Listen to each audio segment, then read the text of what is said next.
The transport ship docked with a soft thud against Harmony Prime Station. Jack Morrison stepped out into the airlock, adjusting his plain black suit.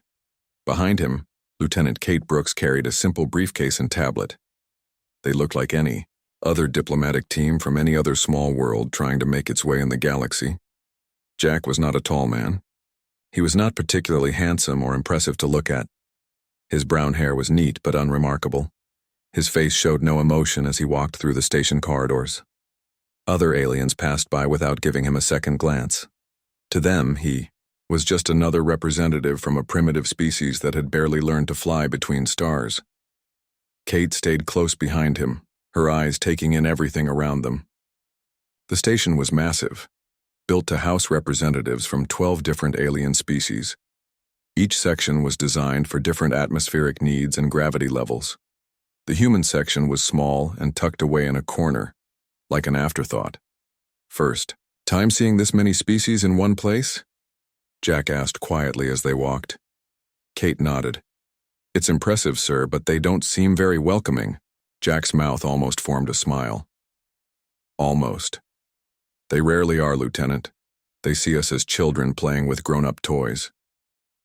They entered the main diplomatic wing where representatives from all 12 council species worked. The Zephyrians were the most noticeable. They stood nearly 8 feet tall with gray skin and wore elaborate military uniforms covered in medals. Their leader, Council Leader Vextar, watched Jack enter with barely hidden contempt. The Helix Consortium members were different. They looked almost like large insects with multiple arms that moved constantly as they worked on various data pads. Their representative, Ambassador Kilnox, chittered something to his aide when he saw the humans arrive. The sound was clearly not complimentary. Other species filled the room. Some looked like reptiles, others like modified mammals. A few were so alien that Jack couldn't even guess what they might have evolved from. All of them had one thing in common, though. They all looked at the humans like they were looking at pets that had learned to walk on 2 legs. Ambassador Morrison, a mechanical voice announced from the ceiling. Please report to Conference Room 7 for preliminary discussions. Jack straightened his tie and picked up his simple leather portfolio. Time to get to work, Kate. Conference. Room 7 was designed to accommodate all species, so it was large and had adjustable seating. Jack took his assigned seat at the far end of a curved table. The other 11 seats were filled with representatives who had been dealing with galactic politics for centuries. General Krathvan of the Zephyrian military spoke first. His voice was deep and carried the tone of someone used to being obeyed. So, the humans finally arrive. We were beginning to think your species had decided to stay in your little solar system where you belong. Several other representatives made sounds that Jack assumed were laughter. He opened his portfolio and took out a simple pen and notepad. Old-fashioned but effective. Thank you for agreeing to meet with us, Jack said calmly. Humanity is eager to establish peaceful relations with the Galactic Council. Ambassador Kilnox's multiple arms moved rapidly across his datapad. Peaceful relations, he repeated, his voice carrying a buzzing quality. How interesting. Most species request peaceful relations when they realize they are hopelessly outmatched. More sounds of alien amusement filled the room. Jack made a note on his pad, his hand perfectly steady. Your species has existed for what, a few thousand years? Asked another representative, this one looking like a cross between a lizard and a bird. Some of us have been traveling the stars since before your planet had complex life. Jack nodded politely. That's quite an achievement. Experience is valuable. Experience, General Krathvan said, leaning forward in his specially designed chair, teaches us to recognize threats before they become problems. Your species has been expanding rapidly, building ships, establishing colonies, developing weapons. This concerns us. Kate shifted slightly in her seat beside Jack. She had heard this tone before, though never from aliens. It was the voice of a predator circling what it thought was prey. Humanity has always been explorers, Jack replied, still taking notes. We're curious about what's beyond our world. Surely you can understand that impulse. Curiosity, Ambassador, Kilnox buzzed, can be dangerous when combined with primitive thinking and advanced technology. Your species has a documented history of violence against your own kind. Wars, conflicts, destruction of your own environment. Why should we trust you not to bring that violence to the galaxy? Jack looked up from his notepad for the first time since sitting down. His eyes were calm, almost sleepy looking. You've done your homework on us. That's good. Preparation prevents misunderstandings. Indeed it does, General Krathven said, which is why we've prepared a proposal for humanity's place in galactic civilization. You'll find it quite reasonable, considering your species' limitations. A data pad was slid across the table to Jack. He picked it up and read silently for several minutes. Kate watched his face, but his expression never changed. When he finished reading, he set the pad down gently. This is interesting, Jack said finally. You're proposing that humanity limit ourselves to our current solar system. No expansion beyond Mars. No development of certain technologies. No military, vessels beyond our current system's borders. And regular inspections to ensure compliance. Exactly. Ambassador Kilnox chittered happily. You'll find galactic civilization much more peaceful when everyone knows their proper place. Jack made another note on his pad. His pen moved smoothly across the paper, like he was writing poetry instead of diplomatic notes. And if humanity declines these generous terms, Jack asked, his voice still perfectly calm. The room grew quiet. General Krathven's gray skin seemed to darken slightly. Then humanity will learn about galactic civilization the hard way. There are many ways to teach a lesson to a young species. Most of them are unpleasant. Several representatives nodded agreement. The threat hung in the air like smoke from a fire. Jack closed his notepad and looked around the table. For the first time since entering the room, he smiled. It was not a warm smile. Gentlemen, he said quietly, I believe there's been a fundamental misunderstanding about who you're dealing with. The next morning brought formal negotiations in the main council chambers. The room was enormous, with seats arranged in a circle around a central platform. Each species had their own section with environmental controls suited to their needs. The human section was small, with just 2 chairs for Jack and Kate. Jack entered wearing the same plain black suit from the day before. He carried his leather portfolio and walked with the same calm pace. Kate followed behind him, her eyes scanning the chamber. Representatives from all 12 species filled their sections, creating a wall of alien faces, all focused on the 2 humans. Council leader Vextar stood at the central platform. His 8-foot frame was imposing even among the other large species present. His gray skin gleamed under the chamber lights, and his military uniform displayed more medals than Kate could count. The council recognizes the human delegation, Vextar announced in his deep voice. Ambassador Morrison, you have reviewed our proposal. What is humanity's response? Jack stood slowly and walked to the speaker's platform in the center. The chamber fell silent except for the soft hum of various life support systems. Every alien eye focused on the unremarkable human in his simple suit. The council's proposal shows careful thought, Jack began, his voice carrying clearly through the chamber's acoustic systems. However, humanity must respectfully decline the offered terms. A ripple of sound moved through the assembled aliens. Some chittered, others growled, a few made high-pitched whistles.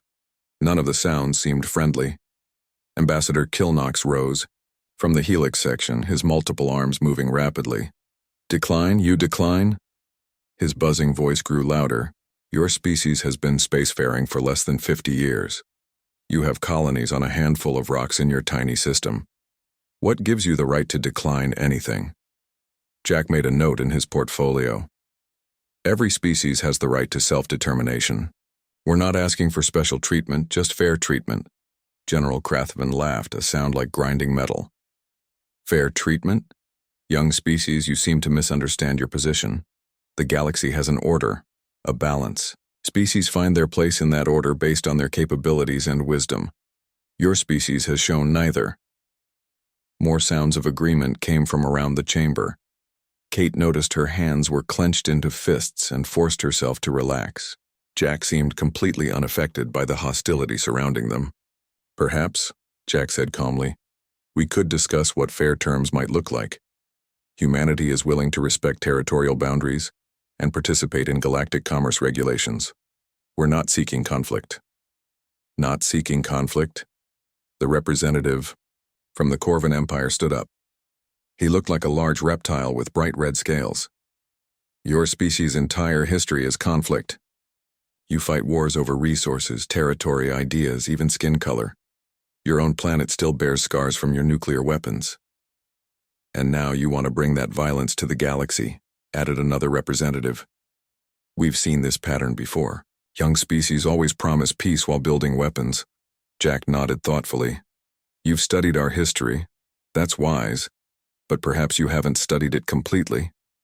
Ambassador Kilnox's arms moved faster across his datapad. We know enough. Constant warfare, environmental destruction, social inequality. Your species is barely civilized by galactic standards. The chamber erupted in various alien sounds of agreement. Kate could feel the hostility like heat from a fire. Every species present seemed united in their contempt for humanity. The Council's offer is generous, General Krathven said, his voice cutting through the noise. Confinement to your system with regular inspections, trade restrictions to prevent dangerous technology development. It's more than most primitive species receive. And if we refuse? Jack asked quietly. The chamber grew silent again. Vextar stepped forward on the platform, his massive frame casting a shadow over Jack. If you refuse, Vextar said slowly, then humanity will learn why the galactic order exists. There are consequences for species that don't know their place. Consequences, repeated another representative. Economic sanctions, technology embargoes, quarantine enforcement. Or more direct methods, General Krathven added with what might have been a smile. Young species often require education. Jack closed his portfolio and looked around the chamber. His face showed no fear, no anger, no emotion at all. Kate had seen that expression before during their military service together. It usually preceded something memorable. I see, Jack said. So humanity's choices are submission or punishment. Finally, he understands. Ambassador Kilnox buzzed happily. Your species will learn to appreciate the Council's wisdom in time. Learn your limitations, added the Corvan representative. Accept your place. Like children learning not to play with fire, another voice called out. The chamber filled with alien laughter again. The sound echoed off the walls, creating a symphony of contempt. Jack stood in the center of it all, perfectly still. Children playing with fire, Jack repeated softly. His voice was barely audible, but somehow it carried through the chamber. The laughter began to fade. Barely evolved primates, Ambassador Kilnox continued, apparently not noticing the change in atmosphere. Playing with technology they don't understand. Thinking they can negotiate with civilizations that ruled the stars before their sun was born. The chamber erupted in fresh laughter. But Kate noticed something the aliens didn't. Jack's hands weren't shaking. They weren't clenched. They were perfectly still, like a predator waiting for the right moment to strike. Jack opened his portfolio again and made a single, careful entry. When he looked up, his eyes had changed. They were still calm, but there was something else there. Now, something that made Kate step back instinctively. Gentlemen, Jack said quietly, his voice cutting through the laughter like a blade through silk. I believe there's been a fundamental misunderstanding about who you're speaking to. The laughter died completely. For the first time since the negotiations began, the chamber was absolutely silent. The silence in the chamber stretched for several long seconds. Jack stood at the center platform, his hands resting calmly at his sides. The assembled alien representatives stared at him, trying to understand what had just changed in the room's atmosphere. General Krathven was the first to break the silence. His gray skin darkened with what Kate recognized as anger. Misunderstanding, he growled. The only misunderstanding here is your species' belief that you have any power in this situation. Jack tilted his head slightly, like he was listening to something far away. Power is an interesting concept, General. May I ask about your military experience? The question seemed to catch Krathvin off guard. I have commanded fleets for over 2 centuries. I have conquered 17 star systems for the Zephyrian Empire. What does that matter to you, human? Impressive, Jack said genuinely. 17 systems. How many species did you fight during those conquests? 6 different species, Krathvin replied, his chest swelling with pride. All of them learned to respect Zephyrian strength. Jack nodded thoughtfully. 6 species over 2 centuries. That's about 1 conflict every 30 years or so. Quite reasonable for galactic expansion. Ambassador Kilnox's arms moved rapidly across his datapad. What is your point, human? Are you trying to waste our time with military history? Not at all, Jack replied. I'm trying to understand the Council's perspective on warfare and conflict resolution. It helps with context. Kate felt her stomach tighten. She recognized the tone in Jack's voice. It was the same tone he'd used during briefings before particularly dangerous missions. Calm, educational, and absolutely terrifying if you knew what it meant. Context for what? Vextar demanded from his position on the platform.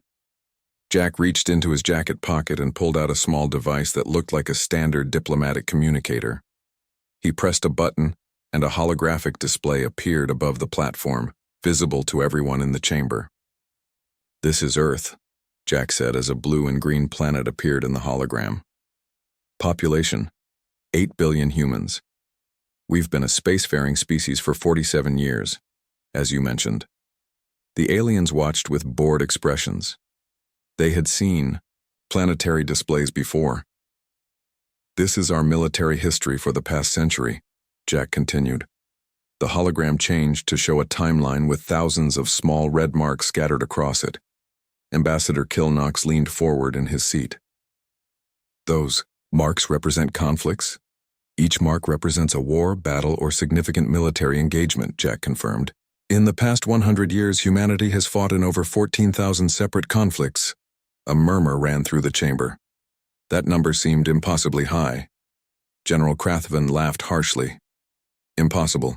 No species could survive that level of internal warfare. You're right, Jack said calmly. Most species couldn't. But you see, General, humanity has a unique approach to conflict resolution. We don't fight one war every 30 years. We fight multiple wars simultaneously while maintaining our civilization's growth and development. The hologram zoomed in to show more detail. These red zones represent ongoing conflicts during any given decade. As you can see, humans have been fighting somewhere on our planet continuously for our entire recorded history. Kate watched the alien faces around the chamber. She could see the moment when they began to understand what Jack was showing them. The bored expressions were replaced by something that might have been concern. The resource wars alone involved over 2 billion combatants, Jack continued conversationally. The Australian continental conflict was resolved in 18 hours. The European stabilization campaign lasted 3 years and involved 47 different nations. You're describing a species of psychopaths, the Corvin representative said, his red scales seeming to lose some of their brightness. No, Jack replied. I'm describing a species that has perfected warfare while you were learning diplomacy. Every human conflict taught us something new about strategy, tactics, logistics, and technology. We didn't have the luxury of conquering primitive species one at a time over centuries. We had to learn to fight equals who were just as intelligent, just as motivated, and just as well equipped as we were. The hologram changed again, showing technical specifications that Kate recognized as classified military data. Our current military technology is based on weapons designed to fight other humans. Humans who know all our tactics, understand our psychology, and have access to the same resources we do. General Krathvin stood up slowly. You're trying to intimidate us with stories of primitive warfare. Jack's expression didn't change. General, with respect, you've conquered 6 species over 2 centuries using superior technology and numbers. Humanity has been fighting itself with equal technology and numbers for millennia. Which do you think produces better soldiers? The chamber fell silent again. Kate could see alien representatives exchanging glances, their earlier confidence beginning to waver. Furthermore, Jack continued, you seem to be under the impression that I'm a diplomat in the traditional sense. He reached into his briefcase and pulled out a thin folder. My credentials for those interested in details. Ambassador Kilnox's multiple arms stopped moving across his datapad. What are you saying, human? Jack opened the folder and read, calmly. Colonel Jack Morrison, Human Special Operations Command. Veterans of the Resource Wars, Australian Continental Conflict and European Stabilization Campaign. Confirmed actions in 17 major battles and 43 covert operations. The silence in the chamber was now complete. Even the environmental systems seemed to have quieted. You see, gentlemen, Jack said, closing the folder, humanity doesn't send politicians to meet unknown alien species. We send our warriors, the ones who survived learning how to fight the most dangerous opponents in the galaxy. General Krathven's voice was quieter when he spoke again. What opponents? Jack smiled for the second time since arriving at the station. This smile was even less warm than the first. Other humans, General. We send our killers to meet you because we've spent thousands of years learning to kill the most dangerous predators we know. Ourselves. General Krathven's face twisted with rage. The revelation that humanity's diplomat was actually a warrior had shattered his confidence, and now anger was taking its place. His gray skin darkened to almost black as he stood to his full 8-foot height. You dare bring a military officer to a diplomatic meeting? He roared. You dare threaten the council with your primitive war stories? Jack remained perfectly calm at the center platform. I haven't threatened anyone, General. I've simply corrected some misunderstandings about my species. Lies and deception.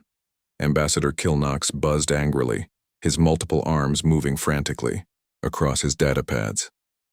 This is exactly the kind of behavior we expected from your violent species. Bextar stepped forward on the main platform. Security, he commanded. Escort the human delegation from the station. They have violated diplomatic protocols. Kate tensed beside Jack. She had seen this situation before during their military service, the moment when negotiations failed and someone decided to use force instead of words. Her hand moved instinctively toward her diplomatic case. Two massive Zephyrian guards entered the chamber. They wore full combat armor and carried energy weapons that could drop most species with a single shot. They moved with the confidence of soldiers who had never lost a fight. You will come with us, one guard announced in a voice amplified by his helmet speakers. Do not resist. Jack turned to face the approaching guards. He straightened his tie, with one hand while closing his portfolio with the other. The movement was casual, almost lazy. Kate, he said quietly, not taking his eyes off the guards. Protocol 7. Kate's hands moved to her diplomatic case. To the watching aliens, it looked like she was simply preparing to leave. But Kate's fingers found specific buttons on the case's handle, buttons that weren't part of any normal diplomatic equipment. The first guard reached for Jack's shoulder. Come quietly and you will not be harmed. Jack turned slightly, just enough, to avoid the guard's reaching hand. I'm sorry, but I can't do that. What happened next took less than 3 seconds, but Kate saw every detail clearly. Jack's right hand came up and struck the guard's wrist with surgical precision. The guard's weapon fell from suddenly nerveless fingers. Jack's left hand moved to the guard's helmet, finding a specific point where the armor joined the neck piece. A quick twist, and the guard collapsed, unconscious but breathing. The second guard was already drawing his weapon when Jack moved. The energy rifle was halfway to firing position when Jack's foot swept the guard's legs. As the armored figure fell, Jack caught the weapon and disabled its power cell in one smooth motion. The entire chamber erupted in chaos. Alien representatives jumped to their feet, some shouting, others activating emergency communicators.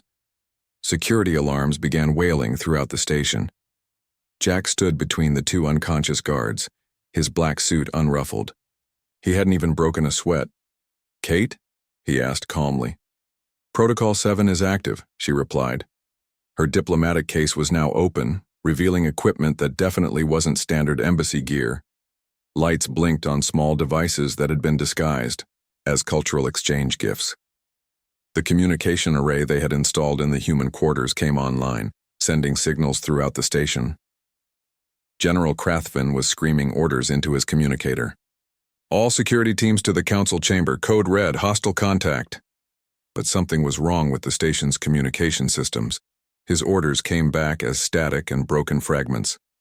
Other representatives were having the same problem with their equipment. Jack reached into his jacket and pulled out what had looked like a simple diplomatic identification badge. He pressed a small button on its back, and suddenly, the chamber's main display screens came alive with classified council data streams. "Fascinating reading," Jack commented, as military deployment schedules, fleet positions, and intelligence reports scrolled past. "You really should improve your network security." Ambassador Kilnox stared at the screens in horror. "Impossible. Those are encrypted files. Access requires highest-level clearance." "Yes," Jack agreed. "It does. Kate, how are we doing on the upload?" Kate checked her equipment. 80% complete. All target systems have been mapped and cataloged. The truth was dawning on the assembled aliens. The humans hadn't come to negotiate. They had come to gather intelligence. Every diplomatic courtesy, every cultural exchange, every piece of standard embassy equipment had been carefully designed to penetrate the Council's most secure systems. "You planned this," Vextar said, his voice filled with disbelief. "From the beginning, this was an intelligence operation." Jack nodded. "Of course. Did you think humanity would enter galactic civilization without understanding who we were dealing with? We've been studying you for months." More security teams arrived at the chamber doors, but they couldn't enter. The chamber's security locks had been overridden by Kate's equipment. They could see inside through the transparent walls, but they were trapped outside. "The gifts we brought," Jack continued conversationally, "contain some of our most advanced surveillance technology. We've been mapping this station's systems, recording your conversations, and analyzing your military capabilities since we arrived." General Krathvin's communicator finally connected to his forces. "Full military response," he ordered. "Treat the humans as hostile combatants." Jack turned to face him directly. "General, I wouldn't recommend that course of action." "And why? Not human?" Jack's smile returned, colder than before. "Because right now every species in the Council is watching this conversation. Your people, his people," he gestured to other representatives. "All of them are seeing their mighty Council helplessly outmaneuvered by two humans with some basic equipment." The chamber's screen switched from classified data to external communication feeds.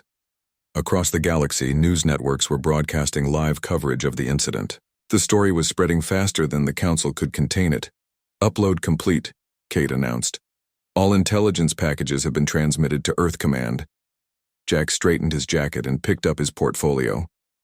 "Gentlemen, this has been educational, but I believe our business here is concluded." The aliens watched in stunned silence as Jack walked calmly toward the chamber exit. Kate followed, carrying her equipment case like it contained nothing more dangerous than paperwork. At the door, Jack turned back to address the chamber one final time. "Oh, and General, what you witnessed today was a diplomat trying very hard not to hurt anyone. You really don't want to meet our soldiers." 1 week later, Jack Morrison walked through the same corridors of Harmony Prime Station. This time everything was different. Alien security guards stepped aside respectfully when they saw him coming. Representatives from various species nodded, politely instead of ignoring him. The small human diplomatic section had been expanded and moved to a more central location. Kate walked beside him, carrying the same briefcase as before. But now every alien they passed knew exactly what that innocent-looking case could do. Word had spread quickly through galactic civilization about what had happened in the Council chamber. "The intelligence reports are still coming in," Kate said quietly as they walked. "Every major species has been analyzing human military history. Some of them are requesting formal military cooperation agreements." Jack nodded. "Fear has a way of changing perspectives. How are the negotiations looking?" "Much better than last week," Kate replied with a slight smile. Amazing how reasonable people become when they understand who they're dealing with. They entered the Council chamber again. The same seats, the same species, but the atmosphere was completely different. Where there had been contempt and hostility before, now there was careful respect. The alien representatives watched Jack with the attention of prey animals watching a predator. Council leader Vextar stood at the central platform, but his posture was different. Less commanding, more cautious. Ambassador Morrison, welcome back. To the Council. We trust your week on Earth was productive? Very productive, thank you, Jack replied as he took his seat. Humanity has had time to consider the Council's revised proposals. The revised proposals were very different from the original demands. Instead of restrictions and quarantine, the new documents offered trade partnerships, technology exchanges, and mutual defense agreements. The change had been remarkable and swift. General Krathvin spoke from his section, his voice noticeably quieter than before. The Zephyrian Empire wishes to formally apologize for the misunderstanding during your previous visit. Our security personnel exceeded their authority. Jack made a note in his portfolio. Apology accepted, General. No. Permanent harm was done. Ambassador Kilnox's multiple arms moved nervously across his datapad. The Helix Consortium has completed our analysis of human military capabilities. We may have underestimated your species' potential. Underestimated, repeated the Corvan representative. That's one way to put it. Jack looked around the chamber calmly. Gentlemen, I hope you understand that humanity bore no ill will toward any of your species. We simply needed to ensure that first contact proceeded on equal terms. Equal terms, Vextar said slowly. Yes, we see that now. The truth was that every species in the Council had spent the past week in emergency sessions with their military leaders and intelligence agencies. The data that Jack's team had gathered during their diplomatic mission had been shared with Earth, but Earth had also shared some of it with the galactic community. The message was clear. Humanity knew everything about Council military capabilities, and the Council knew almost nothing about humanity's true strength. The territorial restrictions have been removed from all proposals, another representative announced. Humanity is free to expand as you see fit, within reasonable boundaries. The technology sharing agreements have been restructured, added Ambassador Kilnox. Instead of restrictions on human development, we're proposing mutual exchanges that benefit all species. Jack nodded approvingly. These changes show wisdom and good faith. Humanity appreciates the Council's flexibility. What he didn't mention was the real reason for the dramatic change in attitude. During the week following Jack's demonstration, intelligence agencies across the galaxy had dug deeper into human history. What they found had terrified them. The resource wars had involved weapons that could crack continents. The Australian continental conflict had ended when humanity developed technology that could reshape weather patterns. The European stabilization campaign had featured military units that could operate for months behind enemy lines with no support. But the most frightening discovery was humanity's capacity for cooperation during crisis. Despite their constant internal conflicts, humans could unite instantly when facing an external threat. Every major war in human history had ended with the losing side being integrated into the winning civilization, making humanity stronger rather than weaker. There is one final matter, General Krathvin said carefully. The Council would like to invite humanity to participate in our mutual defense protocols. Jack raised an eyebrow. You're inviting us to join your military alliance? Not join, Vextar corrected quickly. Lead. We would like humanity to take a leadership role in galactic security. The offer was unprecedented. A species that had been unknown a week ago was being invited to command the military forces of a dozen civilizations. But the Council had realized something important. If humanity was going to be in the galaxy, it was better to have them as allies than enemies. Kate leaned over and whispered something to Jack. He nodded and made another note in his portfolio. Humanity is honored by the offer, Jack said. We'll need to discuss the details with our government, but we're certainly interested in contributing to galactic peace and security. Excellent, Ambassador Kilnox buzzed, though his tone suggested the emotion was more relief than happiness. As the formal session ended, representatives began approaching Jack individually. Each species wanted private meetings, bilateral agreements, and assurances of friendship.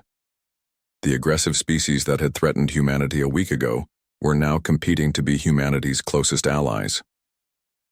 Jack and Kate left the chamber together, walking through corridors that had been transformed by a single week of understanding. Aliens who had looked down on humanity now watched them with respect and caution. "Mission accomplished?" Kate asked as they reached their shuttle. Jack adjusted his tie and looked back at the station. "Kate, we didn't come here to join their civilization. We came to teach them about ours." The shuttle departed from Harmony Prime, carrying 2 humans who had changed the balance of galactic power without firing a shot. Behind them, emergency sessions continued on every council world as species hastily rewrote their policies toward humanity. In the end, the greatest weapon humanity brought to the galaxy wasn't their technology or their military strength. It was their ability to make both war and peace with equal precision, and the wisdom to know when each was appropriate. The galaxy would never underestimate humanity again.